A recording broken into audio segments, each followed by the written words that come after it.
Hello నమస్తే, నేను Ashok. Welcome to reality check.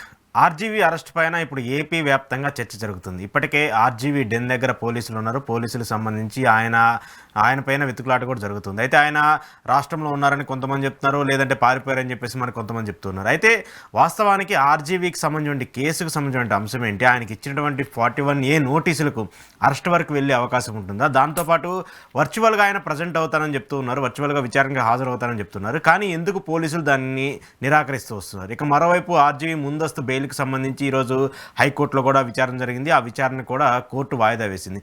ఈ డిజిటల్ పోలీసింగ్ వ్యవస్థ అంటే ఏంటి, వర్చువల్గా అలాట్ చేయడానికి అంటే వర్చువల్గా విచారణకు హాజరవడానికి ఎంతవరకు పాసిబిలిటీస్ ఉంటాయి, ఇలాంటి అంశాలపైన ఈరోజు ఆర్జీవీ గారు లాయర్ డాక్టర్ బాలా గారు మనకు అందుబాటులో ఉన్నారు. బాలా గారితో మాట్లాడి తెలుసుకుందాం. బాలా గారు నమస్తే. నమస్తే. ఇప్పుడు ఆర్జీవీ గారి అరెస్ట్ మీదే ఇప్పుడు దేశవ్యాప్తంగా చర్చ నడుస్తుంది. మీడియా కానివ్వండి అంతా కూడా దాని మీద ఇష్యూ నడుస్తుంది. సో ఆయన అరెస్ట్ అనేది పక్కన పెడితే ఆయన వర్చువల్గా నేను విచారణకి హాజరవుతాను, దానికి సంబంధించి పాసిబిలిటీస్ ఏముంటాయో నేను అడ్వాంటేజ్, కానీ పోలీసులు ఎందుకు వాటిని కన్సిడర్ చేయట్లేదు? ముందుగా మీకు క్లారిఫై చేయాలి. పోలీస్ వాళ్ళు కన్సిడర్ చేయట్లేదు అని చెప్పి మేము ఎక్కడ ఇంకా చెప్పలేదు. ఓకే. పోలీస్ వాళ్ళకి మేము నిన్న 24వ తేదీ నోటీస్ని నిన్న మార్నింగ్ పంపించాము. స్పీడ్ పోస్ట్ కూడా వెళ్ళింది, వాళ్ళకు కూడా చేరింది. ఓకే. వాళ్ళు దాని మీద ఆన్సర్ మాకు చెయ్యాలి. అంటే నెక్స్ట్ ఇంకో నోటీస్ వాళ్ళు పంపించాలి. మేము యాక్సెప్ట్ చేస్తామా, యాక్సెప్ట్ చెయ్యమా, లేకపోతే మేము దాన్ని హానర్ చేస్తామా, హానర్ చెయ్యమా అని చెప్పేసి అని వాళ్ళు నెక్స్ట్ మాకు నోటీస్ పంపిస్తే దెన్ వాళ్ళు పంపించిన నోటీస్కి ఇప్పుడు ఇది నలిఫై రీజాయిండర్ ఇచ్చేసాం. ఆ నోటీస్కి వాల్యూ ఏముండదు. వాళ్ళు ఏదైతే నోటీస్ ఇచ్చారో దానికి రెస్పాన్స్ ఇచ్చిన తర్వాత దానికి వాల్యూ ఉండదు. ఇది ఆన్సర్ చేసేంత వరకు వాళ్ళు మాకు ఆన్సర్ చేయాలి. మేము యాక్సెప్ట్ చేస్తున్నామనో, చెయ్యమనో, ఈ ఫెసిలిటీ ఇస్తామనో, ఇవ్వమనో, లేకపోతే ఇంకో డేట్ ఇస్తామనో, ఏదో ఒకటి ఆన్సర్ చేసిన తర్వాత ఇంకో నోటీస్ పంపించిన తర్వాత దెన్ అప్పుడు ఆన్సర్ చేయట్లేదంటే కన్సిడర్ చేయట్లేదనే కదా అర్థం. అలా కదా. ఆన్సర్ చేయకుండా నేను లిఫ్ట్ చేస్తాను, నేను తీసుకెళ్తాను, నేను అరెస్ట్ చేస్తాను అంటే కుదరదు. జ్యుడిషియరీ సిస్టమ్ ఒప్పుకోదు, కోర్టు అలా ఒప్పుకోదు. ఓకే. నువ్వు నోటీస్ ఇచ్చినప్పుడు నీకు ఒక ఆన్సర్ చేసినప్పుడు నువ్వు ఆ నోటీస్కి మళ్ళీ ఆన్సర్ చేయాలి. That's a law, rule of law. అంటే దానికి రెసిప్రోకల్ కంపల్సరీగా ఉండాలి. ఓకే. మీరు లేదు నాకు నచ్చింది నేను చేసేస్తాను అంటే that is abuse of process అంటారు. Okay. Colourable exercise, abuse of process, non application of mind అంటే లీగల్ పరిభాషలో చెప్తారు. నాన్ అప్లికేషన్ ఆఫ్ మైండ్ చేశారనుకోండి అంటే మీరు డ్యూటీకి పనికిరారు, మీరు పని చేయట్లేదు, మీకు అప్లికేషన్ లేదు, చట్టాన్ని ఎలా అమలు చేయాలో మీకు తెలియదు అని అర్థం. అంటే దాన్ని ఒప్పుకుంటారు వాళ్ళు కాదు కదా. సో కాబట్టి ఖచ్చితంగా ఇంత పెద్ద వ్యక్తి మీద చర్యలు తీసుకోవాలంటే దానికి కొంచెము వాళ్ళు కూడా లీగల్గా చూసుకొని చేస్తారు. ఎందుకంటే మీరు ఒకసారి స్క్రోలింగ్లో చూస్తుంటారు, నోటీస్లో మేము అంత నీట్గా రాసిన తర్వాత అంత రిక్వెస్ట్ కావాలి ఇవన్నీ మేము పొందుపరిచాక దాంట్లో మీరు ఇంకోటి గమనించలేదు, మేము ఇచ్చిన నోటీస్లో సుప్రీంకోర్టుకి సంబంధించింది, ఢిల్లీ హైకోర్టుకి సంబంధించిన 2 జడ్జిమెంట్స్ని కూడా కోట్ చేసాం. Already previous judgement. ఎస్. వాళ్ళు దాన్ని బేకరాత్ చేస్తాము, మేము హానర్ చేస్తాము, చేయమనేది కూడా ఆన్సర్ చేయాలి. పొరపాటున వాళ్ళు మేము హానర్ చేయము, మేము దాన్ని పట్టించుకోము, మేము అసలు ఆన్సర్ చేయమన్నారు అనుకోండి, కంటెంప్ట్ అవుతుంది కదా. అది కంటెంప్ట్ ఆఫ్ కోర్ట్ అవుతుంది. మరి కంటెంప్ట్ ఆఫ్ కోర్ట్ అవుతుంది. నీకు నీ దృష్టికి తీసుకొచ్చిన తర్వాత నువ్వు ఆ జడ్జిమెంట్ నేను తీసుకుంటానా, తీసుకున్నా, నేను ఇస్తానా లేదా నువ్వు చెప్పాలి కదా. చెప్పకుండా ఇష్టమానుసారం చేస్తామంటే కంటెంప్ట్. ఓకే. అప్పుడు వాళ్ళ మీద కంటెంప్ట్ కేసు అవుతుంది. సో అవన్నీ వాళ్ళు కూడా చూసుకోవాలి. ఇకపోతే ఇవన్నీ చాలా చిన్న చిన్న కేసులు అండి. చిన్న కేసులు అంటే నేను చిన్నవి పెద్దవైన కేసులు ఏమి ఉండవు. కేసు ఎప్పుడైనా కూడా అయితే ఒకటి హీనియస్ క్రైమ్స్ ఉన్న కేసులు వేరుంటాయి, కొన్ని ఇలాంటి సంబంధించిన అఫెన్సెస్ ఉన్నవి కొన్ని ఉంటాయి, ఇలాంటి సీరియస్ అఫెన్సెస్ లేని కేసులు ఇవన్నీ. ఎప్పుడో జరిగిపోయిన మ్యాటర్ని ఈ రోజంతా అర్జెన్సీ లేదు. ఫస్ట్ దాని అర్జెన్సీ ఎప్పుడో ఎగిరిపోయింది, అప్పుడే ఎగిరిపోయింది. సో ఇప్పుడంతా హడావుడి చేయాల్సినంత నెసెసిటీ లేదు. ఇంత హడావుడి ఎందుకు చేస్తున్నారు అనేది police has to be answer why they are doing of such kind of. అంటే ఇక్కడ యాక్చువల్గా ఇచ్చిన దానికి 41A కన్సల్టేషన్ కింద నోటీసులు ఇచ్చారు. గతంలో కూడా 3-4 కేసులు నమోదైనాయి కదా. సో ఇప్పుడు ఆయనకి ఇచ్చినటువంటి పాసిబిలిటీస్ అంటే ఈ 3 కేసులకు సంబంధించిన అరెస్ట్కి సంబంధించి ఏమైనా ఉందా, లేదంటే ఫస్ట్ ఇచ్చినటువంటి కేసులకు సంబంధించి ఏమైనా ఉందా? నేను మీకు మళ్ళీ ఒకటి క్లారిఫై చేయాలనుకుంటున్నాను. ఇలాంటి కేసుల్లో అరెస్ట్ అనేది ఎలా పడితే అలా చేయకూడదు. ఓకే. ఏదో గత కొద్ది రోజులు మనం చూసాం సోషల్ మీడియాలో అరెస్ట్ చేశారు అంటే వాళ్ళు మేబీ లీగల్గా లేకపోవడము, లీగల్గా అవేర్ లేకపోవడం వల్ల జరిగిపోయినది. కానీ రామ్ గోపాల్ వర్మ గారికి అంత ఈజీ కాదు కదా. ఆయన టెక్నికల్ గా ఉంటారు కదా, మరి ఆయన ప్రతిదీ స్టెప్ చూసుకొని తీసుకుంటారు కదా. సో కాబట్టి ఆయన లీగల్గా ఆయన చాలా స్ట్రాంగ్గా ఉన్నారు కాబట్టి ఆన్సర్ చేశారు. ఆయన ఏమైనా ఆన్సర్ చేశారు, ఇన్వెస్టిగేషన్కి కోఆపరేట్ చేస్తాం, మాకు 2 వారాలు గడువు కావాలి. అది కూడా దేనికి 2 వారాల గడువు కూడా హైబ్రిడ్ వర్చువల్ మోడ్ ప్రొవైడ్ చేస్తే హైబ్రిడ్లో వస్తామని చెప్పాం, వర్చువల్గా వస్తామని చెప్పాం. ఇలాంటి కేసెస్లో ఫిజికల్ నెసెసిటీ లేదండి. కంపల్సరీ అటెండ్ అవ్వాల్సిన అవసరం లేదు. ఐఓ ఉన్నారు, కంప్లైంట్ వచ్చింది, మీరు మొత్తం చూసుకున్నారు, దీంట్లో ఇన్వెస్టిగేషన్కి ఏముంటది, మొత్తం ఆన్లైన్ ఉన్నామని చెప్తున్నారు, చార్జ్ షీట్ వేస్తే అయిపోయింది. మీరు ఎందుకు చార్జ్ షీట్ వేయట్లేదు అలాంటప్పుడు కోర్టు సమనిస్తుంది, కోర్టుకు ఆన్సర్ చెప్పుకుంటారు ఆయన. మీరెందుకు టైం వేస్ట్ చేసుకుంటున్నారు? పోలీసులు ఎందుకు ఫస్ట్ ఇప్పుడు యాక్చువల్గా 41A అంటే నాకున్న నాలెడ్జ్ ప్రకారం 41 నోటీసులు ఇస్తే దానికి సంబంధించి అసలు ఎఫ్ఐఆర్ కూడా నమోదు చేయాల్సిన అవసరం లేదు. ఎఫ్ఐఆర్ అయితేనే 41 నోటీస్, ఎఫ్ఐఆర్ అయితేనే 41A నోటీసులు ఇస్తారు. ఓకే, 41A నోటీసులు ఏంటంటే జస్ట్ మీ మీద ఇలా అలిగేషన్స్ వచ్చాయి, దానికి సంబంధించి వివరణ ఇవ్వాలని అంటారా? మీ మీద ఒక క్రైమ్ నెంబర్ వచ్చింది, ఆ క్రైమ్ సో పర్సన్ పెట్టారు, మీరు ఈ కండిషన్స్ అన్నిటిని కూడా వైలేట్ చేయొద్దండి, వైలేట్ చేయకుండా మీరు ఇన్వెస్టిగేషన్కి కోఆపరేట్ చేయండి అని చెప్పేసి నా నోటీస్ ఇస్తారు.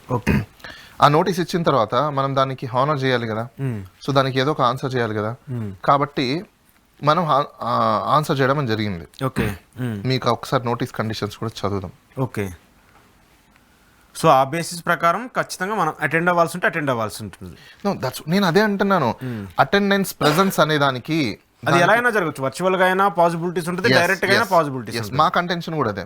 మేమేమంటున్నామంటే మీకు ప్రెజెన్స్ అవసరం ఉంది అని అంటున్నారు కాబట్టి, ప్రెజెన్స్ అనేది ఫిజికల్ ప్రెజెన్స్ అయినా వర్చువల్ ప్రెజెన్స్ అయినా రెండు ప్రెజెన్సే. ఓకే, సో కాబట్టి మేమేం అడుగుతున్నాము, వర్చువల్ ప్రెజెన్స్ ని హైబ్రిడ్ మోడల్ ని తీసుకుని రండి అంటున్నారు. వాళ్ళు నోటీస్ పంపించిన నోటీస్లో ఏమని రాశారంటే, notice under section 35(3) BNSS in exercise of the power of conferred under section 1 so on so I here inform you that and during the investigation of an FIR case number and so on so section so on was registered and at Madhipadu police station on so on it is relevant that there are reasonable grounds to question you to ascertain facts and circumstances from you in relation to the present investigation, hence you are directed to appear before me on so on so. Okay, conditions enti, you are here directed to comply with the all and are the following directions.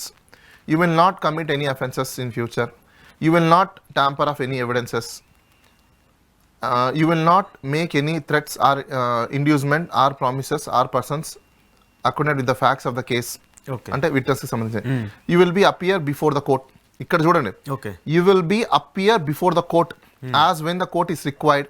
Okay, you will be join the investigations of the case when the required will cooperation మేము cooperate చేస్తామని చెప్తున్నాం. You will disclose all the facts truthful without concealing of any part of relevant the purpose of the investigation so on so. మాకు అడిగితే మేము చెప్తామని చెప్తున్నాం. You will be produce all relevant documents materials required.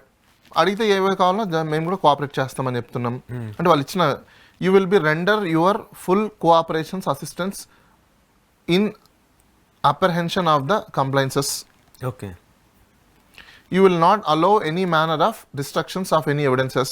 Okay, any other conditions it may be imposed. Okay, ఇప్పుడు వాళ్ళు చెప్పిన conditions లో మేము రిప్లై నోటీస్ ఏం రాసాం, వాళ్ళు చెప్పిన దానికన్నీ మేమే చెప్తున్నాం కదా, కోఆపరేట్ చేస్తాము, నీకు ఇన్వెస్టిగేషన్స్కి ఏం కావాలో మేము అసిస్ట్ చేస్తాము అని చెప్పేసి అంటున్నాం. దాంతోపాటు ఇప్పుడు ఆయన ఏమన్నారు నోటీస్లో, it is revealed that there are reasonable grounds to question you. Okay, బాగా వినండి, question you to ascertain facts and circumstances from you in relations to present investigation, hence you are directed to appear before me. ఇప్పుడు appear before me either physical గా కూర్చున్నా same questions, virtual లో కూర్చున్నా same questions. ఇంకా physical అయితే video recording ఉండదు, virtual video recording ఉండదు. ఇంకా ఇంతకంటే ఎవిడెంటల్ డాక్యుమెంట్స్ ఏముంటాయి మీకు, ఇంతకంటే ఎవిడెన్స్ ఏముంటుంది ఇంకా. మేము అంత ఫెసిలిటీ సుప్రీంకోర్టు ఇచ్చిన కొన్ని గైడ్ లైన్స్ ఉన్నాయి, ఢిల్లీ హైకోర్టు ఇచ్చిన కొన్ని గైడ్ లైన్స్ ఉన్నాయి, దీన్ని మీరు వాడండి, మీకు అర్జెన్సీ తొందరగా అయిపోతుంది కేసు అని మేమే చెప్తున్నాం. దాన్ని ఎందుకు కన్సిడర్ చేయట్లేదు మరి? అది కన్సిడర్ చేస్తారు లేదా అని వెయిట్ చేసి చూడాలి కదా. అంటే మీరు గతంలో దీనికి సంబంధించి మీరు ఎలా అయితే స్పీడ్ న్యూస్ లో పోస్టులు ఎలా అయితే పంపించారో, వాళ్ళు పోలీసులు కూడా ఇంకా అక్కడి నుంచి ఇక్కడికి రావడానికి ఇంత ఫాస్ట్ గా వచ్చినప్పుడు, సో దానికి సంబంధించినటువంటి లీగల్ ఒపీనియన్స్ తీసుకోవాలి కదా వాళ్ళు కూడా. ఓకే, అంత ఈజీ కాదు కదా. అంటే బేసిక్ గా గతంలో మీరు చెప్పారు ఇంతకుముందు ఆల్రెడీ ప్రీవియస్ కేసెస్ కూడా దీనికి సంబంధించి ఇలా జరిగాయని చెప్పేసి మీరు ఆల్రెడీ చూపించారు, రిఫరెన్స్ కూడా చెప్పారు. సో ఆ మెరిట్స్ ప్రకారము ఇక్కడ కూడా కన్సిడర్ చేసే అవకాశం ఉంటుంది అంటారా? ఒకటి వాళ్ళు కన్సిడర్ చేస్తారా లేదా అనేది డిఫరెంట్ స్టోరీ. అడగాల్సిన బాధ్యత మాకుంది కాబట్టి మేము అడిగాం. వాళ్ళు కన్సిడర్ చేస్తారు చేయరు అనేది let's see. So what's the next step? ఒకవేళ కన్సిడర్ చేయకపోతే ఏంటి? కోర్టుకి వెళ్తాం. వాళ్ళు కన్సిడర్ చేయలేదా కోర్టుకి వెళ్తాం.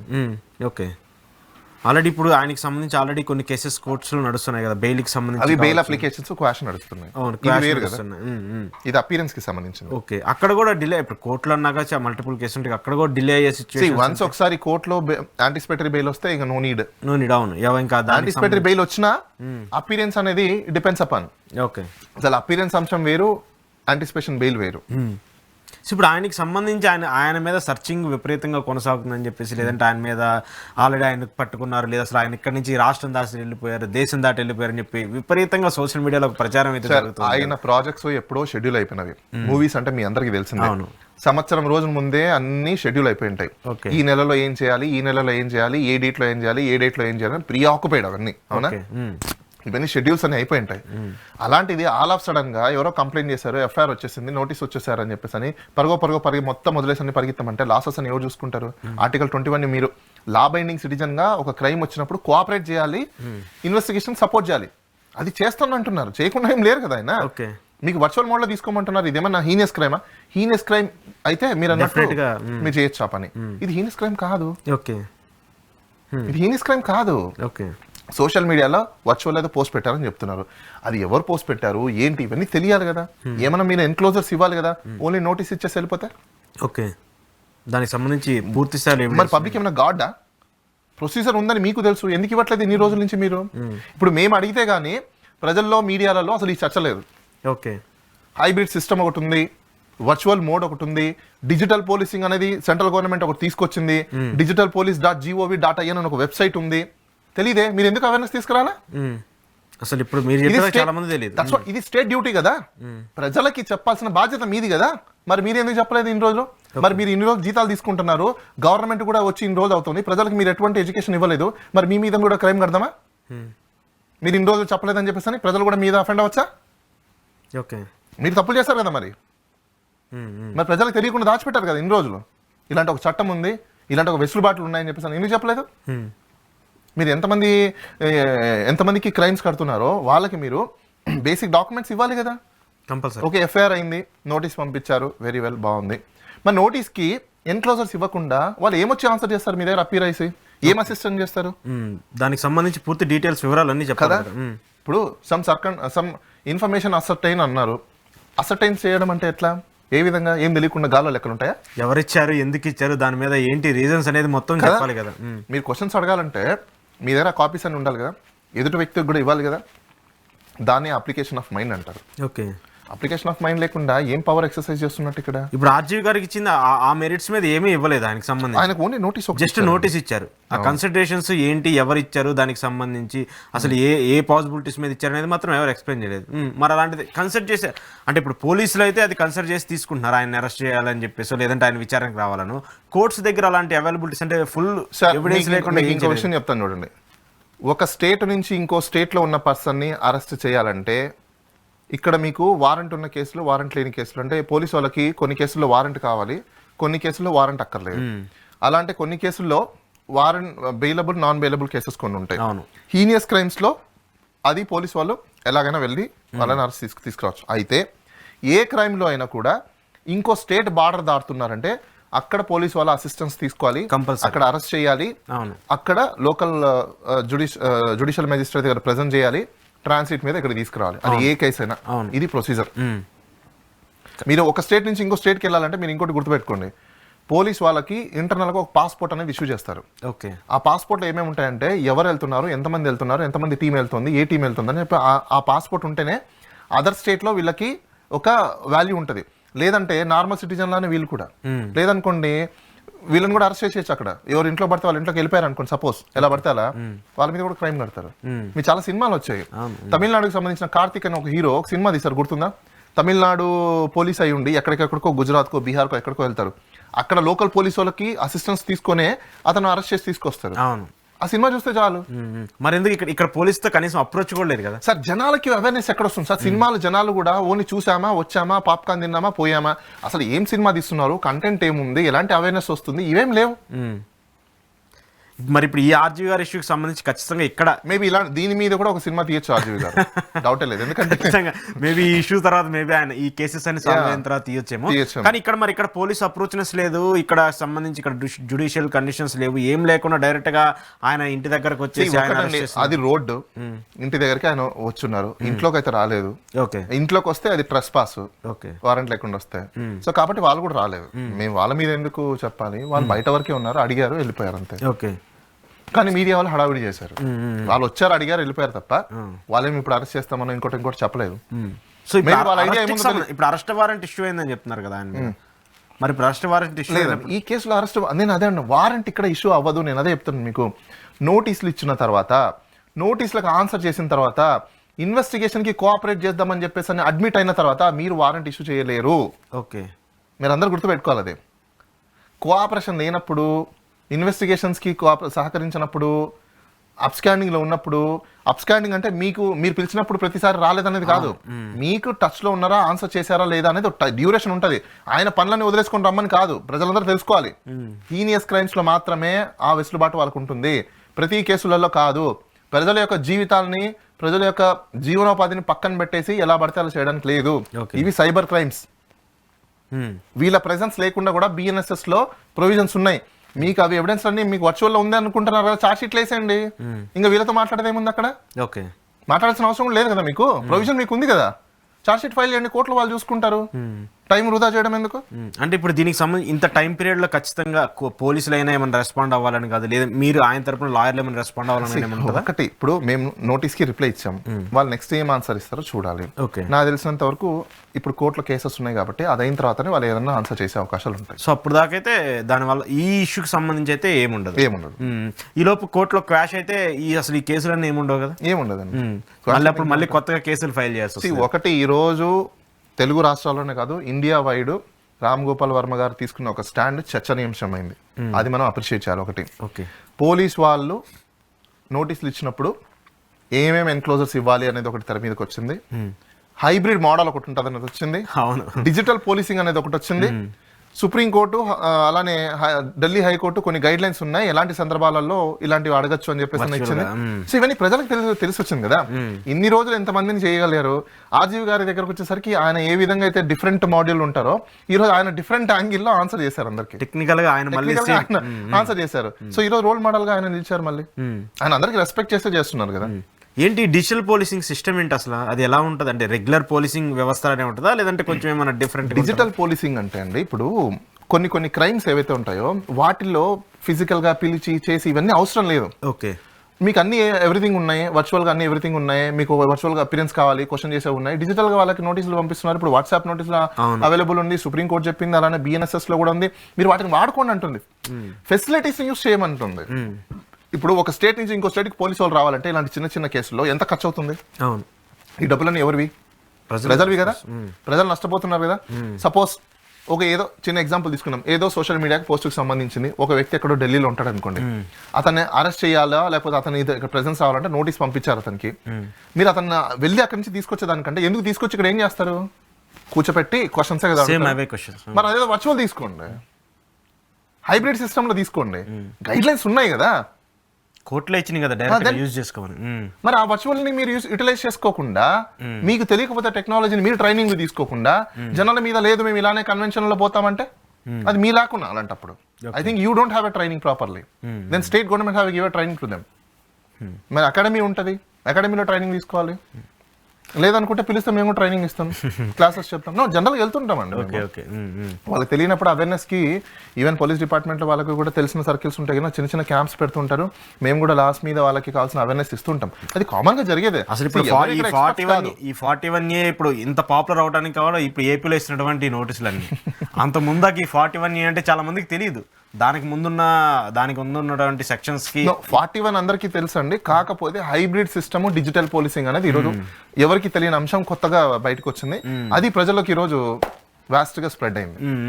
41 అంటే చాలా మంది ఇంతకుముందు స్టేషన్ బెయిల్ ఇచ్చారు కదా, ఇంకెళ్ళిపోండి అనేవాళ్ళు. కానీ ఇప్పుడు ఏంటంటే ఈ 41Aకి సంబంధించి వచ్చిన తర్వాత ఇప్పుడు ఏపీలో ఈ సోషల్ మీడియాకి సంబంధించి అరెస్టులు ఎక్కువ జరుగుతున్నప్పుడు దాని మీద ఎక్కువగా వచ్చింది.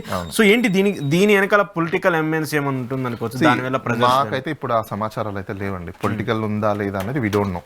Okay, see we are going into the legal manner, so we know what notices are coming to us and what answer we are giving to them. Okay ఇంతవరకే మాకు తెలుసు. దీని వెనకాల తెర వెనకాల ఎవరున్నారు, ఎవరు సపోర్ట్ చేస్తున్నారు, పొలిటీషియన్స్ ఎవరు, ఇవన్నీ మాకు అవి తెలియదు. అవి మా దగ్గర రాని అంశాలు కూడా. సో వాటిని మేము పెద్దగా పట్టించుకోవట్లేదు. See law will take own course.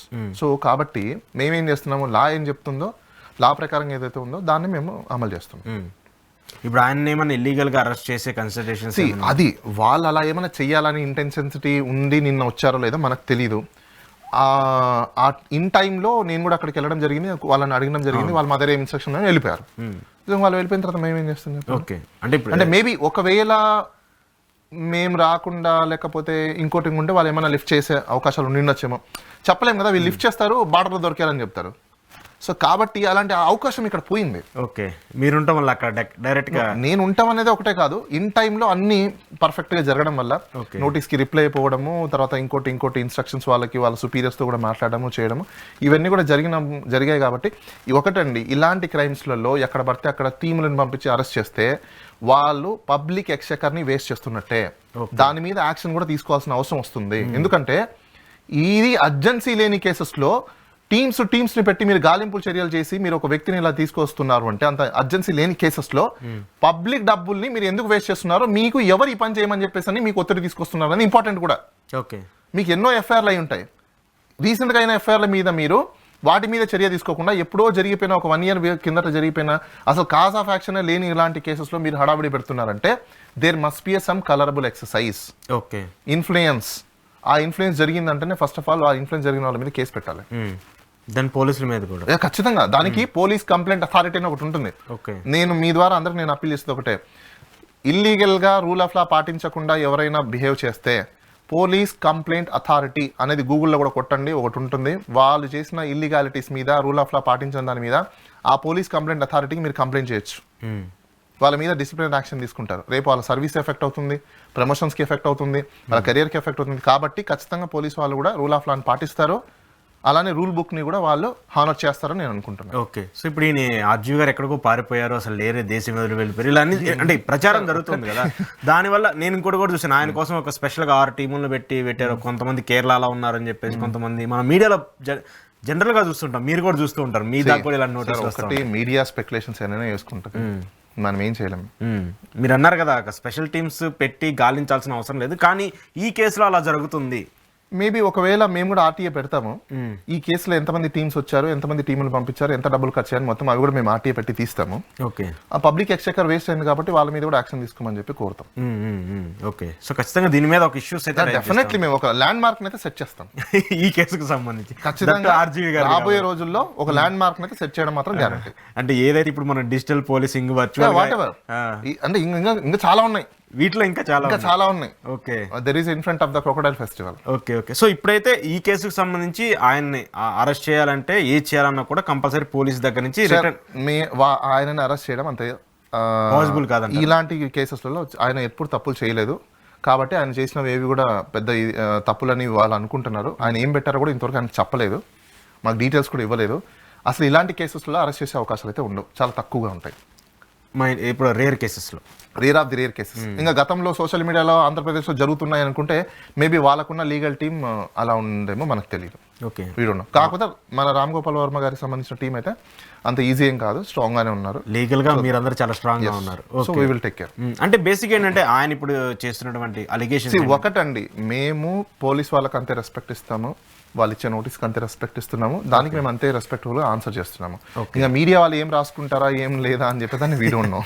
వాళ్ళు పరారి అనుకుంటారా లేకపోతే ఇంకోటి అనుకుంటారా వాళ్ళ ఇష్టం. సో ఆయన ఎక్కడికి పారిపోలేదు, ఇక్కడే ప్రశాంతంగా ఉన్నారు. ఆయన వర్క్స్ గతంలో ఏదైతే షెడ్యూల్ ఉన్నా ఆ షెడ్యూల్ ఆయన పని చేసుకుంటున్నారు అంతే. ఓకే అన్ని ఆల్రెడీ ప్రీ డిఫైన్ అయిపోయిన షెడ్యూల్స్, అవన్నీ ఎలా మార్చుకుంటారు ఆయన. ఓకే సో వర్చువల్ గా అయితే హాజరవడానికి ఆయన రెడీగా ఉన్నారు, దీంట్లో ఎక్కడ ప్రాబ్లం అయితే లేదు. వర్చువల్ మేము అదే కదా అడుగుతున్నాము, వర్చువల్ అపిరెన్స్ ఇవ్వండి అని చెప్పేసి అడుగుతున్నాము. సో ఇప్పుడు ఒకవేళ ఇక్కడ పోలీసుల దగ్గర నుంచి వాళ్ళు రిప్లై రాకపోతే మీరు డైరెక్ట్ గా కోర్టుకు వెళ్తారా ఏమన్నా? అది చూడాలి, దానికి ఏమైనా టైం పీరియడ్ ఏమైనా సెట్ చేసి వాళ్ళు ఆన్సర్ ఇచ్చేదాన్ని బట్టి ఉంటుంది. అంటే దానికి ఎన్ని రోజులు గడువు వీ డోంట్ నో అండి, అది వాళ్ళ ఇష్టం. ఓకే మీరైతే మీ సైడ్ నుంచి రిప్లై, మా సైడ్ నుంచి మేము రిప్లై ఫస్ట్ నోటీస్ ఇచ్చారు, మేము రిప్లై ఇచ్చాం, ఆ నోటీస్ నలిఫై. సెకండ్ నోటీస్ ఇచ్చారు, మళ్ళీ దానికి రిజైండర్ ఇచ్చాం, అది నలిఫై. థర్డ్ ఇస్తే దాన్ని అప్పుడు చూస్తాం. ఓకే, ఇప్పుడు ఇచ్చిన నోటీసులన్నీ ఇన్వాలిడ్, ఇంకా అయిపోయినట్టే. ఎందుకు, మేము రిప్లైస్ ఇచ్చేసాం కాబట్టి. నెక్స్ట్ వాళ్ళు ఏది ఇస్తారో చూసి దాన్ని బట్టి డిసైడ్ అవుతుంది. సో అప్పుడే డిసైడ్ అవుతుంది అసలు ఏం జరుగుతుంది ఏంటంటే. సో ఇప్పుడైతే దానికి ఈ ఇష్యూకి సంబంధించి ఎలాంటి బయట వస్తున్నటువంటి ప్రచారం అయితే అబద్ధం అంట. ఒక్కటి బయట చెప్పేది వాళ్ళు ఏం చెప్పుకుంటున్నారో మనకు తెలియదు. ప్రజలందరికీ తెలిసి వచ్చింది ఏంటంటే హైబ్రిడ్ సిస్టమ్ ఒకటి, డిజిటల్ పోలీసింగ్ ఒకటి.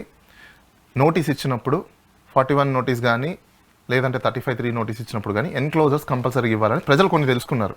ఓకే, సో అది ప్రజల్లోకి అయితే వెళ్ళింది. అంటే ఒక లేని ఇప్పటిదాకా తెలియదని మళ్ళీ మీరు ప్రజెంట్ చేశారు జనాల ముందు. ఒక ట్రెండ్ అనేది ఆయన మళ్ళీ ఒక మార్క్ అనేది తీసుకొచ్చి పెట్టారు. ఆర్జీవీ అంటే ఒక బ్రాండ్ ఎలానో ఆయన మళ్ళీ ఒక బ్రాండ్ అలా క్రియేట్ చేసి పెట్టుకున్నారు. రైట్, థ్యాంక్ యూ బాలాగారు. యాక్చువల్గా బాలాగారు చెప్తున్నటువంటి అంశం ఏంటంటే ఎక్కడా కూడా ఆయన పరారీలో ఉన్నారు, పారిపోయారని చెప్తున్నటువంటి వాస్తవాలు అవన్నీ కూడా అవాస్తవం అని చెప్పిస్తారు. టెక్నికల్గా ఎలాంటివి ఉన్నాయో, లీగాలిటీస్ పరంగా ఎలాంటివి ఉంటాయో వాటి పరంగా ఆర్జీవీ గారు వర్చువల్గా విచారణకు రావడానికి సిద్ధంగా ఉన్నారని చెప్పేసి కూడా చెప్తున్నారు. అయితే ఆయన పారిపోయారంటే వస్తున్నటువంటి వాస్తవాలు అవన్నీ కూడా అవాస్తవం అని చెప్పేసి ఆయన ఖండిస్తూ వస్తున్నారు. ఇది ఈరోజు బాలాగారితో రియాలిటీ చెక్. చూస్తూనే ఉండండి ఈహా టీవీ.